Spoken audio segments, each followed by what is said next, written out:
ತರೀಕೆರೆಯಿಂದ work ಮುಗಿಸಿ ಎರಡನೇ ವರ್ಕಿಗೆ ಹೊರಟಿದ್ದೆ ನಾನು ಇವತ್ತು ಶಿವಮೊಗ್ಗಕ್ಕೆ. ಶಿವಮೊಗ್ಗದಲ್ಲಿರುವಂತಹ ಗುಡ್ಡೆಕಲ್ಲು ದೇವಸ್ಥಾನದಲ್ಲಿ ಇವತ್ತು ಪೇಂಟಿಂಗ್ ಮಾಡುವಂತಹ ಅವಕಾಶ ಸಿಕ್ಕಿತ್ತು ನಾಮಕರಣದ್ದು.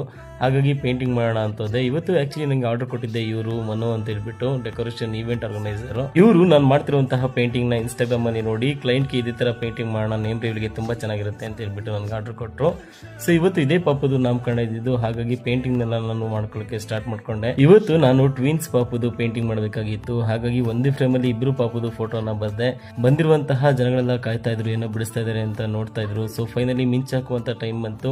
ಸೊ ಪೇರೆಂಟ್ಸ್ ಕೈಗೆ ಹಾಗೆ ಕ್ಲೈಂಟ್ ಕೈಗೆ ಮಿಂಚನ್ನ ಕೊಟ್ಬಿಟ್ಟು ಮಿಂಚ್ ಹಾಕಿಸಿದೆ. ಔಟ್ಪುಟ್ ಅಂತೂ ತುಂಬಾನೇ ಚೆನ್ನಾಗಿ ಬಂತು. ಬಂದಿರೋರೆಲ್ಲ ತುಂಬಾನೇ ಖುಷಿ ಪಟ್ರು ಪೇಂಟಿಂಗ್ ನೋಡಿ.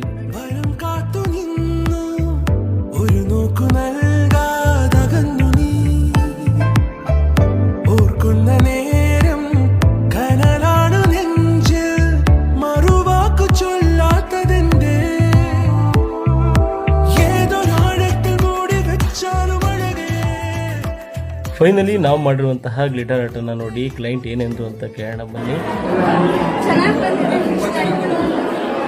ಇಷ್ಟ ಇದೆ ಸರ್ ನಿಮಗೆ ವರ್ಕ್ ಎಲ್ಲ ಚೆನ್ನಾಗಿ ಬಂದಿದೆ? ಸೇಮ್ ನಿಮ್ಮ ಪಾಪ ಹತ್ರನೇ ಬಂದಿದೆಯಾ?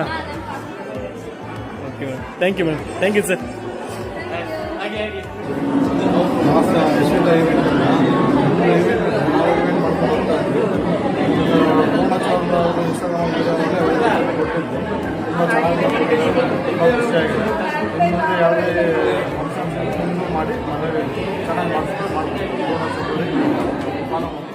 ನೋಡಿದ್ರಲ್ಲ, ನಿಮಗೂ ಈ ವಿಡಿಯೋ ಇಷ್ಟ ಇದ್ರೆ ಲೈಕ್ ಮಾಡಿ, ಶೇರ್ ಮಾಡಿ, ಕಮೆಂಟ್ ಮಾಡಿ. ಹಾಗೆ ಯಾರೆಲ್ಲ ನನ್ನ ಅಕೌಂಟ್ನ ಫಾಲೋ ಮಾಡಿಲ್ಲ ಫಾಲೋ ಮಾಡ್ಕೊಳ್ಳಿ. Thank you.